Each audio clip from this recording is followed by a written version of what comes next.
The critical patriot देखने वाले सब दोस्तों को खुशामदीद। आज एक दफ़ा फिर अमेरिका से मेरे साथ शरीक गुफ्तगू हैं ऋषि भारद्वाज। और आज हम बात करेंगे इंडिया के ग्रेट लीडर्स में से एक सरदार वल्लभ भाई पटेल के बारे में। वो 1875 में पैदा हुए और 1950 में उनकी डेथ हुई। और उनका जो स्टैचू है, स्टैचू ऑफ यूनिटी जिसे कहा जाता है, वो दुनिया का टॉलेस्ट स्टैचू है और इसकी ऊंचाई जो है वो 182 मीटर्स है। इसके मुकाबले में स्टैचू ऑफ लिबर्टी जो अमेरिका में है, उसकी ऊंचाई या हाइट जो है वो 93 मीटर्स है। तो ऋषि, सरदार पटेल के बारे में क्या कहेंगे आप? कुछ लोग कहते हैं कि वो काफ़ी कंट्रोवर्शियल शख्सियत थे। Do you agree with that? No, not at all. Or Sardar Patel is one of the greatest leaders India has ever produced और काफ़ी ज़्यादा कंट्रीब्यूशन है, काफ़ी बड़ी कंट्रीब्यूशन है उनकी इंडियन स्टेट मेकिंग में। आज़ादी के पहले भी, इंडिपेंडेंस मूवमेंट में भी और उसके बाद भी जो 2-3 क्रिटिकल साल थे उनमें भी उनकी कंट्रीब्यूशन बहुत ही वास्ट है और बहुत ही बड़ा उन्होंने रोल प्ले किया इंडिया को इंडिया बनाने में, इंडिया को इंटीग्रेट करने में, प्रिंसली स्टेट्स को कॉन्स्टिट्यूशन मेकिंग में उनका कंट्रीब्यूशन बहुत बड़ा रहा है। और ओवरऑल जो ट्रांसफर ऑफ पावर हुआ उसमें उनका रोल बहुत बड़ा रहा है। जो डिवीजन हुआ, डिवीजन क्योंकि सिर्फ कंट्री, देश की डिवीजन नहीं हुई थी, जो रिसोर्सेस थे, गवर्नमेंट प्रॉपर्टी थी, उसकी भी डिवीजन हुई थी, तो उसमें भी सरदार पटेल का बहुत बड़ा रोल रहा है। So he is one of the tallest leaders of the independence movement. आप कह सकते हैं कि 3 tallest leaders of independence movement, so they are Mahatma Gandhi, Jawaharlal Nehru and Sardar Patel. So these three can be called the founding fathers of the Indian nation. अच्छा ऋषि, सरदार पटेल पे एक film भी बनी है, 93 में वो रिलीज हुई थी और उसका नाम है सरदार। तो मैंने आज ही वो फिल्म देखी। थोड़ी सी अभी रहती है, सारी नहीं देख सका मैं। तो काफ़ी इंटरेस्टिंग और जो है वो थॉट प्रोवोकिंग फिल्म है। तो आप क्या कहेंगे उसके बारे में? कमर्शियली शायद वो इतनी सक्सेसफुल नहीं थी, Yes, although it was critically acclaimed. yes, और उसमें काफी हद तक एक्यूरेट डिस्क्रिप्शन किया गया है सरदार पटेल की लाइफ का। मैंने कई साल पहले वो मूवी देखी थी एंड यू नो लाइक जो उसमें जो सरदार पटेल के कैरेक्टर को पोर्ट्रे किया है परेश रावल ने, वो काफी हद तक एक्यूरेट है and it's very interesting movie जो कि व्यूअर को बांध के रखती है। तो इसी पर मैं सरदार पटेल का बैकग्राउंड है उसके बारे में थोड़ा बात करना चाहूंगा कि Sardar Patel was born in small town in Gujarat और वहाँ पे वो पले बढ़े और फिर उन्होंने लॉ की एजुकेशन हासिल की and he was a successful and acclaimed lawyer in Gujarat. तो उसी time I think it was 1916 जब पहली बार महात्मा गांधी के बारे में सरदार पटेल सुनते हैं और उनकी आइडियोलॉजी के बारे में उनको पता चलता है। So he was not very impressed by Gandhi ji. तो उनको लगा कि ये कैसी बातें करते हैं कि नॉन वायलेंस और ब्रह्मचर्य और सत्याग्रह और लाइक क्लेनलीनेस की वो उनका ये कहना था कि बाथरूम साफ करने से अंग्रेज कंट्री से भाग जाएंगे। ये कैसी बात हुई? So he was not very impressed and like पर जब पहली बार वो मिलते हैं महात्मा गांधी से और वो देखते हैं कि he is such a sincere person और इतने ट्रूथफुल हैं और इतने ऑनेस्ट हैं and he is completely sincere towards the political cause and India की भलाई के लिए। सो वो धीरे धीरे उनके उनसे फिर इन्फ्लुएंस होना शुरू होते हैं and then he after some time he becomes one of his foremost disciples कि वो कह सकते हैं कि जवाहरलाल नेहरू से भी ज्यादा करीबी हो जाते हैं महात्मा गांधी के। और महात्मा गांधी के सबसे करीबी अगर कोई थे तो वो सरदार पटेल थे बिकॉज फर्स्ट ऑफ ऑल दोनों गुजराती थे, सो उनकी बातचीत गुजराती में होती थी। और दूसरी बात ये कि सरदार की जवाहरलाल नेहरू और महात्मा गांधी के बीच काफी सारे डिफरेंसेस थे आइडियोलॉजिकल की, लाइक इकोनॉमिकल इश्यूज पे डिफरेंस थे, मॉडर्नाइजेशन पे, साइंस पे और भी बहुत सारी चीजों पर डिफरेंसेस थे जवाहरलाल नेहरू और महात्मा गांधी के। But Sardar Patel was always behind Mahatma Gandhi no matter what the situation is. तो ये मतलब रिश्ता था दोनों के बीच। So he was the closest disciple of Mahatma Gandhi together with along with Abdul Ghaffar Khan. जी। और ये भी मैं बताता चलूं कि मिडिल टेम्पल इन जो है लंदन में 4 इन्स हैं जहां से लोग बैरिस्ट्री की ट्रेनिंग लेते हैं, तो उसमें से ये मिडिल टेम्पल इन गए थे और गोधरा में इन्होंने अपनी प्रैक्टिस शुरू की थी लॉ की। और ये बड़ी दिलचस्प बात है कि गांधी जी और नेहरू, उनके आपस में आइडियोलॉजिकल डिफरेंसेस भी काफी थे, बहुत ज्यादा। इसलिए कि नेहरू जो थे वो बहुत ही मॉडर्निस्ट आदमी थे, सोशलिज्म पे यकीन रखते थे। गांधी जी उनके मुकाबले में काफी कंजर्वेटिव थे, तो इसके बावजूद उन्होंने नेहरू को प्रमोट किया एक तरह से, सरदार पटेल को नहीं उस हद तक प्रमोट किया। इसकी क्या वजह थी? देखिए, कांग्रेस जो पार्टी थी वो उसको एक टेंट पार्टी कह सकते हैं कि उसमें बहुत सारी आइडियोलॉजीज के लोग थे। सो तो जो दो मेन लाइक विंग्स थे कांग्रेस में, एक लेफ्ट विंग था और एक राइट विंग था। तो लेफ्ट विंग में जवाहरलाल नेहरू, सुभाष चंद्र बोस, मौलाना आजाद, इस टाइप के लोग आते थे जो थोड़ा सा सोशलिस्ट और लेफ्ट लीनिंग थे। और राइट विंग में जो कंजर्वेटिव सेक्शन था, इसमें महात्मा गांधी, सरदार पटेल, राजा जी, राजेंद्र प्रसाद, ये लोग आते थे। सो ये दो मेन विंग्स थे। और आप देख सकते हैं कि फ्रॉम 1930s इन दोनों में थोड़ा बहुत टसल भी चलता रहा है टिल 1950। तो ये एक टसल कांग्रेस में हमेशा रहा। और भी आइडियोलॉजीज के लोग थे लाइक सेंट्रिस्ट, मसलन आचार्य कृपलानी। सो वो ना राइट विंग थे ना लेफ्ट विंग थे, वो he was kind of centrist. So बहुत सारी आइडियोलॉजीज के लोग थे कांग्रेस में। और ये एक लाइक बिग टेंट पार्टी इसको कहा जाता था।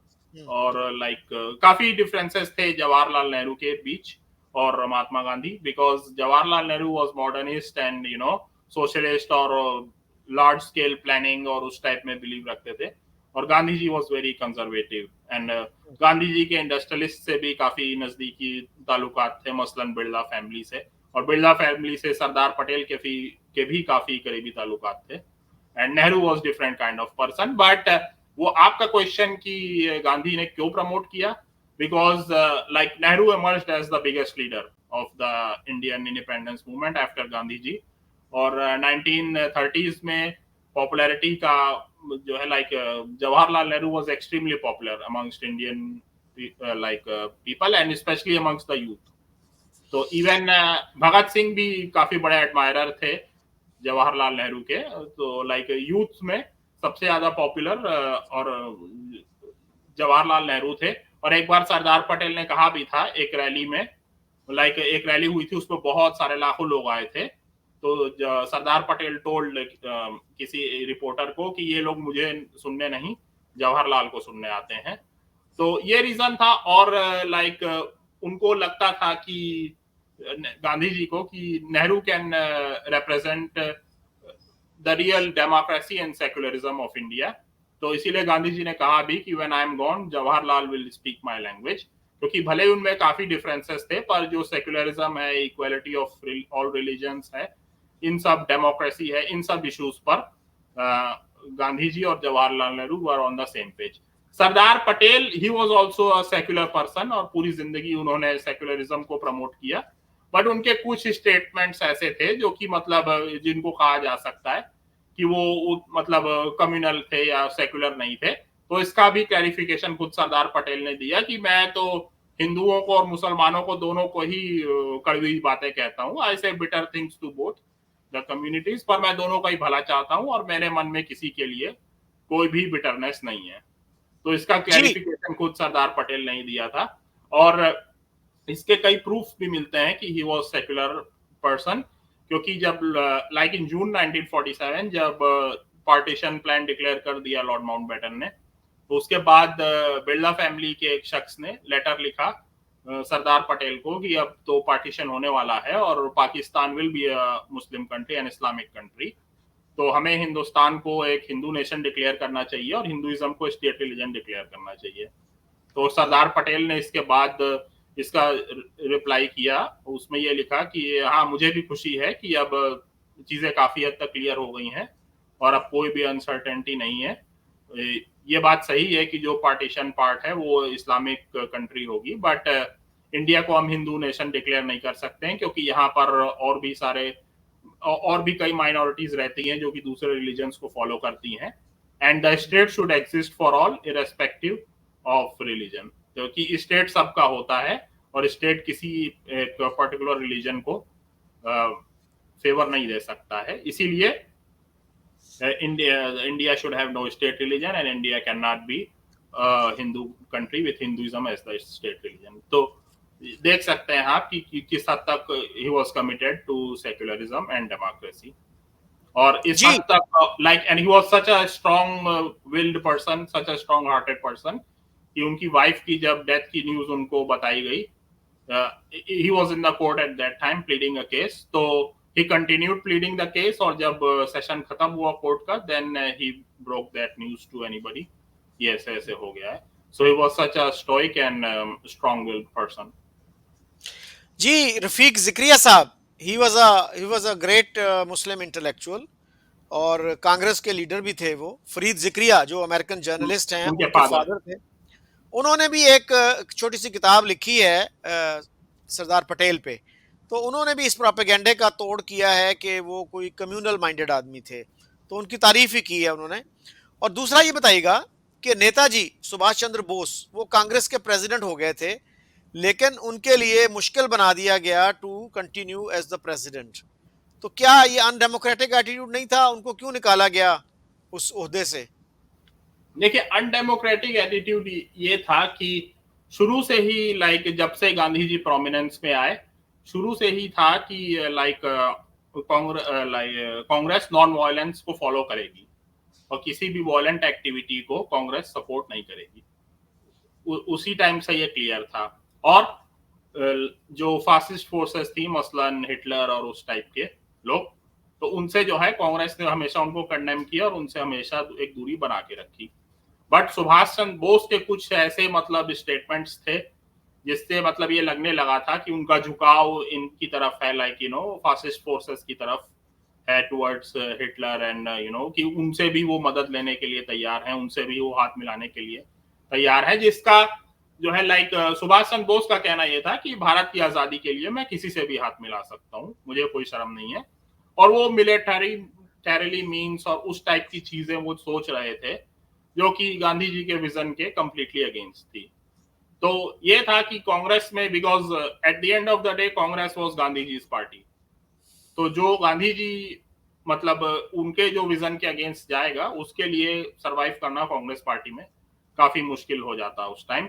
And Sardar Patel was his biggest disciple, एक तरह से ही वाज हिज डिवोटी। तो इस हद तक जो है वो था। But still Subhash Chandra Bose was very popular in the Congress organisation. और जो इलेक्शन होता है उसमें Subhash Chandra Bose wins and Sitaramayya loses the elections. तो गांधी जी इस पर ये स्टेटमेंट देते हैं कि सीतारामैया की हार जो है वो मेरी हार है। तो इस पर ये होता है, तो गांधी जी बोलते हैं पर ठीक है, अब चूंकि सुभाष चंद्र बोस बन गए हैं so we will not oppose him. पर जो है कि सुभाष अपनी खुद ही अपने सेंट्रल कमेटी और वो सब खुद ही बनाए। मतलब गांधी जी एक तरह से विड्रॉ कर लेते हैं कंप्लीटली कि मैं मतलब एक नॉन कोऑपरेशन का स्टैंड वो अपना लेते हैं। और उनके पीछे तो रहते ही हैं, Sardar Patel was his biggest disciple. और इस पर सुभाष चंद्र बोस को थोड़ा सा तकलीफ रहती है जवाहरलाल नेहरू से कि नेहरू वो न्यूट्रल स्टैंड अपनाते हैं, वो ना गांधी जी को फेवर करते हैं ना बोस को। तो इस पर थोड़ा सा दुख रहता है कि मतलब नेहरू मुझे फेवर नहीं दे रहे हैं और गांधी जी को फेवर दे रहे हैं। तो इस पर जब देखते हैं कि कांग्रेस की टॉप लीडरशिप से मुझे कोऑपरेशन नहीं मिल रहा है, तो सुभाष चंद्र बोस को समझ में आ जाता है कि अब जो है यहाँ पर कुछ होने वाला है नहीं। तो फिर वो जो है वो लीडरशिप से रिजाइन कर देते हैं और 1941 में वो इंडिया छोड़ के चले भी जाते हैं। सबसे पहले अफगानिस्तान में कुछ महीने रहते हैं एक पठान बन के, और फिर अफगानिस्तान से वो यूरोप चले जाते हैं और वहां पे फिर वो हिटलर से मुलाकात होती है। फिर वो जापान जाके आजाद हिंद फौज को फिर से रिजुविनेट करते हैं और वो सब हिस्ट्री एक अलग है। तो ये है इसका बैकग्राउंड कि सरदार पटेल ने ऑलमोस्ट बड़ा मुश्किल कर दिया था सुभाष चंद्र बोस के लिए काम करना कांग्रेस पार्टी में। इस हद तक डिवोटेड थे सरदार पटेल गांधी जी के लिए। अच्छा, आपने एक टर्म यूज की कांग्रेस के लिए कि it was a big tent party. उसके लिए वेस्ट में एक और टर्म भी यूज होती है, ब्रॉड चर्च। जैसे ब्रिटेन की पार्टी है ना, लेबर पार्टी, उसको कहते हैं कि ब्रॉड चर्च, कि उसमें डिफरेंट आइडियाज, डिफरेंट आइडियोलॉजीज वाले लोग आपको मिल जाते हैं। अच्छा, ये बताइएगा कि पाकिस्तान में काफी सारे लोग ये समझते हैं कि पार्टीशन का जो डिसीजन था, उसमें नेहरू और गांधी जी को कन्विंस करने में सरदार पटेल का बड़ा हाथ था। यस। और कुछ लोग ये कहते हैं कि VP Menon actually convinced Sardar Patel के इसको जो है ना पार्टीशन, अगरचे एक अनप्लेजेंट चीज है, लेकिन इसको एक्सेप्ट करना जो है वही मुल्क के फायदे में है, वरना जो है फिर सिविल वॉर हो सकती है और ज्यादा तबाही हो सकती है, और फिर उसके नतीजे में जो पाकिस्तान बनेगा उसके बारे में हमें पता नहीं होगा कि उसकी बॉर्डर्स कहाँ तक होंगे। तो अभी जो है एक प्रिडिक्टेबल सिचुएशन है। तो आप कैसे देखते हैं इस डिबेट को, इस डिस्कशन को? देखिए, इसका ये बैकग्राउंड है कि कैबिनेट मिशन प्लान आता है तो उस पर हमारी पहले भी बात हो चुकी है। कांग्रेस को हमेशा से ही रिजर्वेशंस थे, स्पेशली गांधी जी को, और वो तो रिजेक्शन ही शुरू से ही कहते हैं कि इसको रिजेक्ट कर दिया जाए, बिकॉज इसमें अंग्रेजों की नीयत मुझे ठीक नजर नहीं आ रही है, और इसमें तो साफ साफ पाकिस्तान बनता हुआ दिख ही रहा है। पर नेहरू और सरदार पटेल की सोच ये रहती है कि अगर हम रिजेक्ट कर देते हैं इस प्लान को, तो इसमें ये भी है कि जो भी पार्टी एक्सेप्ट करेगी कैबिनेट मिशन प्लान को, वो एंट्रीम गवर्नमेंट भी बनाएगी। सही। तो ये रहता है कि अगर हम रिजेक्ट कर देते हैं तो 100% मुस्लिम लीग इसको एक्सेप्ट कर लेगी और एंट्रीम गवर्नमेंट में मुस्लिम लीग आ जाएगी। तो ये तो बड़ा ही नाइंसाफी हो जाएगी कि एक माइनॉरिटी पार्टी, जिसको देश की मेजोरिटी कम्युनिटी ज्वाइन तक नहीं कर सकती है, कि लाइक नॉन मुस्लिम्स मुस्लिम लीग को नहीं ज्वाइन कर सकते हैं, और एक ऐसी पार्टी गवर्नमेंट में आ जाए, तो ये तो काफी बड़ी नाइंसाफी हो जाएगी। तो इसको लेके उनका ये रहता है कि हम जो ग्रुपिंग्स हैं और वो सब शर्तों को नहीं मानते हैं, पर हम प्लान को एक्सेप्ट कर लेते हैं और बाद में देखा जाएगा, क्योंकि अगर हम अभी एक्सेप्ट नहीं करते हैं तो मुस्लिम लीग पावर में आ जाएगी। तो ये इसका बैकग्राउंड है, और गांधी जी काफी इससे नाराज रहते हैं, पर ये प्लान चलना भी नहीं था और चला भी नहीं। और फिर उसका पूरी हिस्ट्री है कि वो कैसे जिन्ना ने डायरेक्ट एक्शन डे का कॉल दिया, और फिर सोहरावर्दी ने डायरेक्ट एक्शन डे करवाया, जिसमें काफी सारे लोग कलकत्ता में मारे गए, हिंदू और फिर मुसलमान दोनों ही मारे गए, क्योंकि फिर बाद में हिंदुओं की तरफ से भी पुशबैक आया, तो उसमें काफी सारे लोग मारे गए। और फिर उसके बाद दंगे स्टार्ट हो गए पूरे इंडिया में, नोआखली में दंगे हुए, उसके बाद नोआखली का रिएक्शन बिहार में हुआ, बिहार में दंगे हुए। तो बाय द एंड ऑफ 1946 देश में काफी सारी जगहों पे दंगे होने लगे, और कुछ मतलब किसी को समझ में नहीं आ रहा था कि अब आगे क्या किया जाए। तो इस यही बैकग्राउंड है कि सरदार पटेल की काफी लंबी डिस्कशन होती है वीपी मेनन के साथ। तो सरदार पटेल वीपी मेनन से यही पूछते हैं कि तुम्हें क्या लगता है मेनन, अब हमें क्या करना चाहिए आगे। तो वीपी मेनन ये कहते हैं कि मुझे भी लगता है कि ये कोalition गवर्नमेंट तो नहीं चलेगी मुस्लिम लीग के साथ, और एक देश के एक यूनियन का प्लान भी कामयाब नहीं होगा, क्योंकि जिन्ना अपनी पाकिस्तान की मांग कभी नहीं छोड़ेंगे, और ये भी डर है कि हिंदुओं और मुसलमानों के बीच कहीं सिविल वॉर ना हो जाए और दंगे पूरे देश में ना फैल जाए। तो उन्होंने कहा इससे बेहतर यही है कि हम अभी डोमिनियन स्टेटस के तहत दो पार्टीशन के लिए रेडी हो जाए।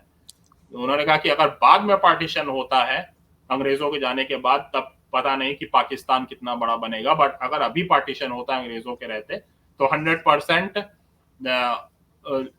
जो नॉन मुस्लिम एरियाज हैं पंजाब के और बंगाल के, ये पाकिस्तान को नहीं मिलेंगे, ये इंडिया में ही रहेंगे। तो इसीलिए अगर हम अभी पार्टीशन के लिए रेडी होते हैं तो ये एरियाज हमें मिलेंगे, पूरा पंजाब और बंगाल पाकिस्तान को नहीं मिलेगा, और ये सब कुछ शांति से हो सकता है और आराम से ट्रांसफर ऑफ पावर किया जा सकता है। तो उन्होंने यही सजेशन दिया कि 2 constituent assemblies, 2 constitution, 2 central governments और 2 देश। तो ये प्लान था। तो सरदार पटेल काफी हद तक इससे कन्विंस हो जाते हैं, और फिर वो उनसे कहते हैं कि मैं पूरी कोशिश करूंगा कि कांग्रेस भी की वर्किंग कमेटी और बाकी लीडर्स भी इस प्लान को मान जाए। तो फिर नेहरू भी कन्विंस हो जाते हैं, और गांधी जी लास्ट टाइम तक नहीं कन्विंस होते हैं, बट फिर गांधी जी को भी लगता है कि नहीं, ये पार्टीशन प्लान ही सही है। इसीलिए जब जून 1947 में कांग्रेस की कमेटी, वर्किंग कमेटी जब सेंट्रल कमेटी बैठती है टू डिस्कस पार्टीशन, उसमें काफी पैशनेट स्पीचेस होती हैं। तो सरदार पटेल उसमें यही कहते हैं कि मैं जानता हूं आप लोगों की क्या फीलिंग्स हैं, कि जो मतलब कांग्रेस के मेंबर्स थे फ्रॉम लाइक पंजाब, बंगाल, सिंध, इन सब इलाकों से, NWFP की, आप लोगों की क्या फीलिंग्स हैं, और हम सभी दुखी हैं कि देश का पार्टीशन हो रहा है, बट इसके अलावा और कोई रास्ता नहीं है। क्योंकि जो है आप माने ना माने Pakistan exist in Punjab and Bengal, तो जो डी फैक्टो पाकिस्तान है वो डी जोरे पाकिस्तान हो जाएगा और जहर पूरे बॉडी में फैल जाए। इससे बेहतर यही है कि हम जिस ऑर्गन में जहर है उसको काट के फेंक दें। तो according to him it was a good riddance, और उन्होंने कहा कि 75 to 80% इंडिया तो हमारे पास है ही, उसको हम अपनी इंटेलिजेंस और अपनी कैपेसिटीज के अकॉर्डिंग डेवलप करते हैं, और बाकी जो पार्ट है मुस्लिम लीग उसका टेक केयर करे। तो ये सरदार पटेल का था। फिर नेहरू ने भी कहा कि हमने बहुत सेक्रीफाइस किए, हमने बहुत कॉम्प्रोमाइज किए मुस्लिम लीग के सामने, बट अब और नहीं, अब या तो हम देश की बर्बादी का तमाशा देखते रहें या फिर इस प्लान को मान लें। मौलाना आजाद भी कहते हैं कि मतलब कि मैं भी मानता हूं कि ये प्लान को एक्सेप्ट कर लिया जाए, क्योंकि इससे बेहतर प्लान मुझे अभी कुछ समझ में नहीं आता है। मैं जानता हूं कि ये प्लान परफेक्ट नहीं है, बट इसके अलावा अभी कोई सॉल्यूशन नजर भी नहीं आता है। और जो भाई अलग हो जाएंगे उनसे मैं यही कहता हूं कि ये जो कागज पर खिंची लकीरें हैं ये हमारे दिलों का बंटवारा न कर पाए। पुरुषोत्तम दास टंडन काफी पैशनेट स्पीच देते हैं, जो कि यूपी के लीडर थे। वो कहते हैं कि लाइक कांग्रेस ने हमेशा सेकुलरिज्म और यूनाइटेड इंडिया की बात की है, और अगर आज हम इस प्रपोजल को मान लेते हैं इसका मतलब ये होगा कि जो हमने सेकुलर और यूनाइटेड इंडिया का ख्वाब देखा है वो हमेशा के लिए टूट जाएगा। तो मुझे अंग्रेजों की गुलामी तो मंजूर है, पर देश का पार्टीशन किसी भी हालत में मंजूर नहीं है। तो फिर ये रेजोल्यूशन को पास करने में काफी प्रॉब्लम हो रही थी, तो फिर गांधी जी खड़े होते हैं और गांधी जी बोलते हैं कि ये बात सच है कि कांग्रेस ने पार्टीशन को अपोज किया है, और स्पेशली मैं तो शुरू से ही पार्टीशन को का काफी जो है बड़ा क्रिटिक रहा हूं। और पाकिस्तान को तो गांधी जी ने अनट्रूथ कहा था कि two nation theory is an untruth, Pakistan is an untruth. तो उन्होंने कहा कि मैं तो काफी अपोज करता रहा हूं, बट कभी कभी कुछ ऐसे फैसले लेने पड़ते हैं जो कि बहुत ही कड़वे भी होते हैं और दुख देने वाले भी होते हैं, पर ये उन फैसलों में से एक है, इसीलिए मैं ये कहता हूँ कि आप इसको मान लें। तो जी। फिर जो है काफी लोगों के ऑपोजिशन के बाद जो है स्पेशली अब्दुल गफ्फार खान, वो तो कहते हैं कि आपने तो हमें भेड़ियों के सामने फेंक दिया, you have thrown us to the wolves. पर फिर जब गांधी जी की स्पीच के बाद वोटिंग होती है तो कांग्रेस पार्टीशन प्लान को अप्रूव कर देती है, और यहाँ से फिर जो है पार्टीशन के प्रोसेस की स्टार्टिंग होती है। अच्छा ऋषि, बहुत से लोग जो हैं वो पंडित नेहरू को ब्लेम करते हैं पार्टीशन के लिए, जिनमें मौलाना आज़ाद का नाम भी लिया जाता है। फिर जसवंत सिंह ने जो किताब लिखी उसमें भी नेहरू को ब्लेम किया गया। इसी तरह से आयशा जलाल जो हैं पाकिस्तानी हिस्टोरियन जो अमेरिका में पढ़ाती हैं, वो भी कहती हैं कि Jinnah did not want partition, it was Nehru who actually brought about partition. तो मौलाना आज़ाद की जो क्रिटिसिज्म है वो है कि 1937 के इलेक्शन के बाद कांग्रेस ने एक तरह से मिस हैंडल किया निगोशिएशंस को यूपी में। मुस्लिम लीग हिस्सा बनना चाह रही थी गवर्नमेंट का, लेकिन कांग्रेस ने उसको इम्पोर्टेंस नहीं दी और उनको कहा कि जी आप कांग्रेस में शरीक हो जाएं, जो मेंबर्स थे उनके असेंबली के। तो अगर वो ये इस तरह से ना करते तो शायद फिर पार्टीशन ना होती। इसका जवाब ये है कि मौलाना आजाद खुद शामिल थे उन सारे नेगोशिएशंस में, और शुरू से ही मतलब लाइक कांग्रेस और मुस्लिम लीग का स्टैंड और आइडियोलॉजी इतनी डिफरेंट थी कि वो दोनों ही मतलब जो है लाइक एक पैरेलल स्ट्रीम में पॉलिटिक्स हो रही थी। सो दोनों ही में कोई आइडियोलॉजिकल सिमिलैरिटी नहीं थी, और कांग्रेस का यही था शुरू से ही कि मुस्लिम लीग खुद को डिसबैंड करे और कांग्रेस में मर्ज हो जाए, तभी इन लोगों को मिनिस्टर्स बनाया जाएगा। और इसमें पूरी कांग्रेस की लीडरशिप यूपी की शामिल थी, इंक्लूडिंग मौलाना आजाद। तो किसी एक को ब्लेम देना ये सही नहीं है किसी भी तरीके से। और कांग्रेस क्यों गवर्नमेंट बना है कोalition में, जब कांग्रेस के पास मेजोरिटी है? So why they should take support of Muslim League and share power with Muslim League in the government? ये तो इंडिविजुअल पॉलिटिकल पार्टी की फ्रीडम होती है कि वो किसी दूसरी पार्टी के साथ कोalition करना चाहे या नहीं करना चाहे। So it's common sense, you know. और जहां तक पार्टीशन की बात है, इस पर हमारी पहले भी कई बार बात हो चुकी है कि जो पॉलिटिकल सीन था इन 1940s, तो वो इतना विशियस और इतना जहरीला हो चुका था कि पार्टीशन के अलावा दूसरा कोई चारा नहीं था। और ये काफी एक सुपरफिशियल रीडिंग ऑफ हिस्ट्री होती है कि इस इंसान की वजह से पार्टीशन हो गया, या ये इवेंट इस इंसान की वजह से हुआ या उस पार्टी की वजह से हुआ। ये सब काफी छोटी चीजें होती हैं, जो बड़े जो पॉलिटिकल फोर्सेस होती हैं, जो सोशल फोर्सेस होती हैं, वो डिसाइड करती हैं कि what would be the course of history, history कैसे चलेगी। तो दो मेन फोर्सेस थी जो उस टाइम कंट्री में, social forces, Hindu society and Muslim society. इसमें इतने डिफरेंसेस आ चुके थे और कोई भी कोऑपरेशन नहीं था। जरा सा भी जो थोड़ा बहुत कोऑपरेशन हुआ वो खिलाफत मूवमेंट के टाइम हुआ 2-3 साल के लिए। उसमें भी जो पैन इस्लामिज्म दिखा उससे काफी सारे लोग लाइक काफी अलार्म्ड हुए और काफी सारे लोग अनकंफर्टेबल हुए इससे, खिलाफत हम्म। मूवमेंट से, कि मतलब खिलाफत डिसबैंड हो रही है टर्की में, तो टर्की में उसको अपोज नहीं किया जा रहा है, हम्म। अरेबिया में उसको अपोज नहीं किया जा रहा है, ईरान में अपोज नहीं हो रहा है। सबसे ज्यादा अपोजिशन इंडिया के मुसलमान कर रहे हैं, जिनको कोई लेना देना नहीं है ऑटोमन कैलिफेट से। तो हम्म। ये काफी परेशान करने वाली चीज थी बहुत सारे लोगों के लिए। और उसके बाद फिर जो दंगे होना स्टार्ट हुए, जो मालाबार रेबेलियन हुआ, उसमें इतने सारे हिंदू मारे गए और फिर 20 से एक सिलसिला शुरू हो गया जैसे जैसे आजादी नजदीक आती गई, बिकॉज जो मुस्लिम सोसाइटी थी वो रेडी नहीं थी एक हिंदू मेजोरिटी इंडिया में रहने के लिए, क्योंकि हिंदुओं के पास डेमोक्रेसी में ज्यादा वोट होंगे। और यही फिर पार्टीशन का जाके कारण बनी ये चीज। किसी एक इंसान या किसी एक पार्टी को ब्लेम देना ये सही नहीं है। अच्छा, ये बताइएगा कि इंटीग्रेशन ऑफ स्टेट्स में सरदार पटेल का बड़ा रोल था, और दो तीन जो रियासतें थी, जूनागढ़, हैदराबाद और कश्मीर, उसका बड़ा कंटेंशियस वो बना इशू। और ये क्या दुरुस्त है कि वो चाहते थे कि बेशक पाकिस्तान कश्मीर ले ले, लेकिन हैदराबाद दक्कन से दस्तबरदार हो जाए, वहां दखल अंदाजी ना करे। तो वो जाहिर है उससे भी बड़े परेशान थे जब पाकिस्तान ने जूनागढ़ की एक्सेशन कबूल की। उस फिल्म में भी दिखाया गया है कि उन्होंने कहा कि देखें, इसके तीन तरफ इंडिया है, एक तरफ समंदर है और पाकिस्तान 300 मील दूर है।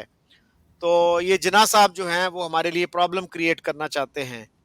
तो आप कैसे देखते हैं इस डिबेट को? उन्होंने ये भी कहा कि टू नेशन थ्योरी के बावजूद जूनागढ़ की एक्सेशन जो है वो जिन्ना साहब ने कैसे कबूल कर ली, जिसकी 80% आबादी जो है वो हिंदू है। देखिए, सितंबर 1947 तक सरदार पटेल ओके थे कि कश्मीर अगर पाकिस्तान का पार्ट बन जाता है तो उन्हें कोई ऑब्जेक्शन नहीं हुआ। इवन जिस दिन एक्सेशन को एक्सेप्ट किया है पाकिस्तान ने, उस दिन तक सरदार पटेल ये कह रहे थे कि अगर कश्मीर पाकिस्तान का पार्ट बनता है तो हमें कोई परेशानी नहीं है, जूनागढ़ और हैदराबाद इंडिया का पार्ट हो जाए। So Sardar Patel was this of this thinking. पर जब देखा सरदार पटेल ने कि पाकिस्तान ने एक्सेप्ट कर लिया है जूनागढ़ का एक्सेशन, तब फिर वो कश्मीर में इंटरेस्टेड हुए और फिर उन्होंने कहा कि जब पाकिस्तान ये कर सकता है तो हम भी कर सकते हैं, अगर कश्मीर के लोग और कश्मीर के महाराजा चाहते हैं कि इंडिया का पार्ट बन जाए। तो उसके बाद से उनकी सोच फिर चेंज होती है और फिर वो सब एक्शन होता है जूनागढ़ में, वहां पर रेफरेंडम करवाते हैं सरदार पटेल, वहां पर फिर वो ओवरवेलमिंगली वोट करते हैं इंडिया के लिए वहां के लोग, और फिर जूनागढ़ इंडिया का पार्ट बनता है। ऐसा ही हैदराबाद को 1 साल तक टाइम दिया जाता है कि 1 साल में भी हैदराबाद नहीं मर्ज कर रहा था इंडिया में, और तमाम रिक्वेस्ट के बाद, तमाम प्लीडिंग के बाद, नेगोशिएशंस के बाद भी देखा कि निजाम इज एडमेंट और निजाम नहीं मर्ज करेगा इंडिया में, और उल्टा निजाम तो पाकिस्तान से हथियार मंगा रहे हैं। तो जब ये देखा और जो सब देखा कि निजाम के बीच और जिना के बीच कितना कोऑपरेशन है, तो जिना तो ये शुरू से ही सोच थी कि हैदराबाद इंडिपेंडेंट कंट्री रहे तो हमारा ही एक पपेट स्टेट या क्लाइंट स्टेट रहेगा, तो उसमें कोई प्रॉब्लम नहीं होगी। तो जब उन्होंने देखा कि निजाम मर्ज नहीं करेंगे तब फिर मिलिट्री एक्शन किया, और तमाम पैसे के बावजूद और तमाम जो है रिसोर्सेस के बावजूद 4-5 दिन में निजाम की आर्मी ने सरेंडर कर दिया and Hyderabad became a part of India. तो ये हैदराबाद का बैकग्राउंड है। और कश्मीर की जहां तक बात है, कश्मीर में फिर अक्टूबर में स्टार्ट हुआ जब इन्वेजन हो गया, तो अक्टूबर में एक्सेशन हुआ और फिर इंडियन आर्मी ने अपनी कैंपेन स्टार्ट की और काफी लंबी वो कैंपेन चली 1.25 साल तक।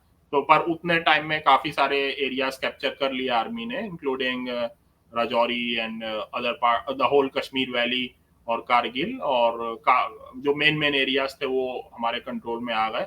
बट फिर उसके आगे जाना, मतलब वो पहाड़ी एरिया में जाना, वो काफी हार्श टेरेन था और उसको कैप्चर इंडिया कर पाता नहीं कर पाता कितने साल लगते उसको कैप्चर करने में, इसकी कोई गारंटी नहीं थी। और ये भी था कि मतलब अगर वो एरिया को कैप्चर करना है so you have to go into Pakistan और फिर वहां से अटैक करना होगा। तो जो आर्मी कमांडर्स थे उनका ये कहना था कि मतलब ऑल अराउंड वॉर हो जाएगा। आर्मी के कमांडर्स थे उनका भी यही कहना था कि ये एरिया को कैप्चर करने में कितना टाइम लगेगा वी डोंट नो। तो इसीलिए यही है कि जो सीज फायर है इसको एक्सेप्ट कर लिया जाए और इस लाइन को ही रखा जाए, और वही होता है। और Sardar Patel agreed with it, और ये आपको आर्काइव्स में मिल भी जाएगा। और फिर जनवरी 1 1949 को वो वॉर खत्म हो जाती है, और जो एलओसी थी उस टाइम वही आज भी ऑलमोस्ट वही की वही है। हैदराबाद दक्कन में जब हुआ ऑपरेशन, क्या उसको पोलो कहते थे? यस। उसको पुलिस एक्शन कहा गया, लेकिन वहां कहते हैं कि बहुत कत्लेआम हुआ, बहुत सारे लोग मारे गए थे। उसकी क्या हकीकत है? और कासिम रिजवी का क्या रोल था उसमें? जी, Qasim Rizvi was the head of Razakars, और रजाकार्स ने काफी वहां कत्लेआम किया था लोगों का, और काफी हिंदुओं को टेरराइज करके रखा था वहां पे। आपको बैकग्राउंड समझना पड़ेगा हैदराबाद का, कि हैदराबाद में जो टॉप मोस्ट पोजीशंस थी उस पर सारे के सारे मुसलमान थे। इवन दो वो 85% हिंदू रियासत थी, बट वहां टॉप मोस्ट सिविल सर्वेंट्स और लगभग सारे के सारे मुसलमान थे, और वो भी फॉरेन के मुसलमान, like Arabs and Turks and all those people. So it was a completely Muslim elite dominated rule, और काफी रिजनमेंट थी वहां के लोकल लोगों में इस रूल के लिए।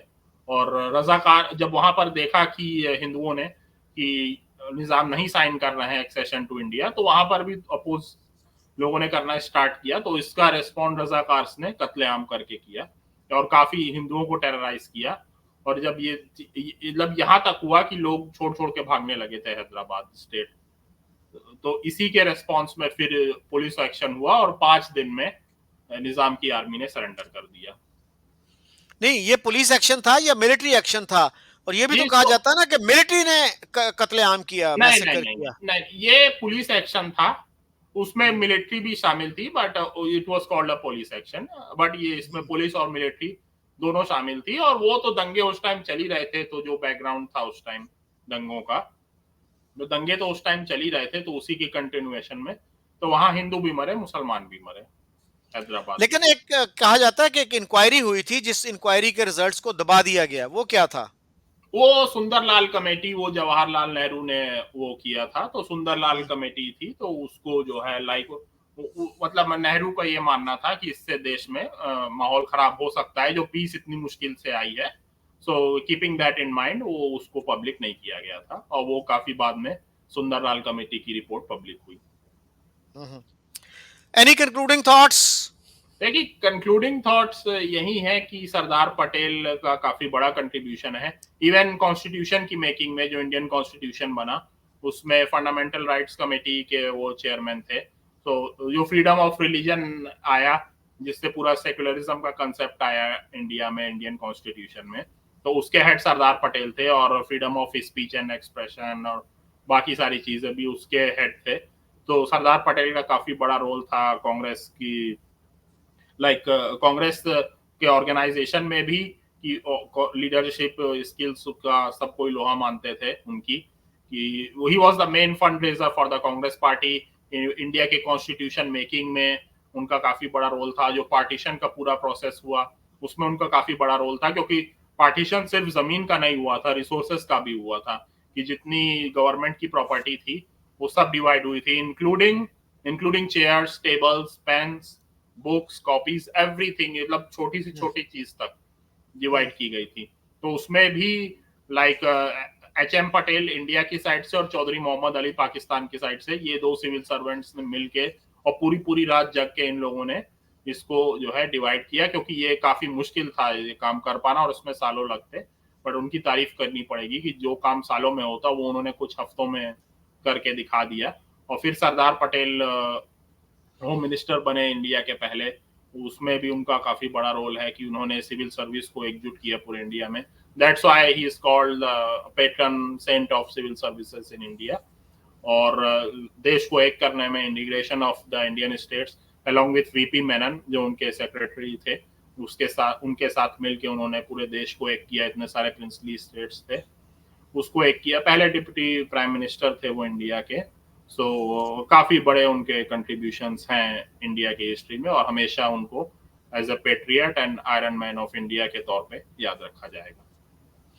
अच्छा, इस फिल्म में, सरदार फिल्म में ये भी दिखाया गया है कि उस वक्त इंडिया के जो रिजर्व थे वो 200 बिलियन रुपीस थे, और उसमें से कहा गया कि जी हम पाकिस्तान को 75 करोड़ दे देंगे। तो उसका भी बड़ा तनाज़ा हुआ था, और सरदार पटेल का ये कहना था कि जो इंडिया की लाइबिलिटीज हैं उसमें भी पाकिस्तान को हिस्सेदार बनना चाहिए। तो यस फिर यस। वो, हाँ, उनके जो ये एडवाइजर थे एच एम पटेल, उन्होंने कहा कि नहीं, चले रहने दें, हम लाइबिलिटीज हम खुद अस्यूम कर लेते हैं और पाकिस्तान को उसके पैसे दे देते हैं। पाकिस्तान में आज भी बहुत से लोग ये कहते हैं कि जी वो 75 करोड़ हमें नहीं मिले थे। आप क्या कहते हैं उसके देखिए बारे में? उसका बैकग्राउंड ये है कि लाइक एक 75 करोड़ एक कोई फिक्स्ड एक अमाउंट नहीं था। वो एक ये एक था कि लगभग 75 करोड़ हो सकता है। तो उसमें ये था कि अभी 20 करोड़ दे दिए जाए पाकिस्तान को, पार्टी मतलब इंडिपेंडेंस के टाइम, और बाकी का पैसा जो पूरा जो हिसाब किताब होगा और जो एग्जैक्ट अमाउंट बनेगा वो जो है तब दिया जाएगा, ऐसे था। तो फिर वो अमाउंट लगभग उतना ही बनता है एंड में, तो 55 करोड़ दिए जाने थे। तो जनवरी की वो बात थी। पर ये हो गया कि उस टाइम कश्मीर में वॉर चल रही थी। तो नेहरू और पटेल का यह मानना था कि पाकिस्तान को अमाउंट न दिया जाए। पर फिर इस बात पर माउंटबेटन गांधी जी के पास जाते हैं और ये कहते हैं कि अगर ये हम नहीं देते हैं पैसा तो हो सकता है फ्रस्ट्रेशन में आके जिना इंडिया पर अटैक कर दे और इंडिया पाकिस्तान के बीच एक ऑल आउट वॉर छिड़ जाए। तो इससे ये खतरा हो सकता है कि पूरे इंडिया में फिर से हिंदू मुस्लिम राइट्स कहीं स्टार्ट ना हो जाए। तो गांधी जी फिर कहते हैं मतलब पटेल से और नेहरू से कि आप वो पैसा दे दे, हम कश्मीर के लिए जंग लड़ेंगे, पर जो पाकिस्तान का पैसा है वो उसको देने के बाद उसका उस चीज का पैसे से कोई रिलेशन नहीं है। तो ये इसका बैकग्राउंड है। वो पैसे फिर पे किए गए? यस यस, वो तो जनवरी में ही पे कर दिए गए थे। आई थिंक इट वाज जी। January 16th 1948। नहीं, मैं यही कह रहा हूँ कि आज भी पाकिस्तान में बहुत से लोग ऐसे मिल जाएंगे, वो कह देते, वो आसानी से कह देते हैं जी हमें तो पैसे फिर भी नहीं मिले थे। नहीं वो तो so that January is, 19 no no no January 1948 में ही वो दे दिए गए थे पैसे। जी। ऋषि, इसी के साथ हम इस प्रोग्राम को कंक्लूड करते हैं। Thank you very much, we covered a lot of ground. Thank you.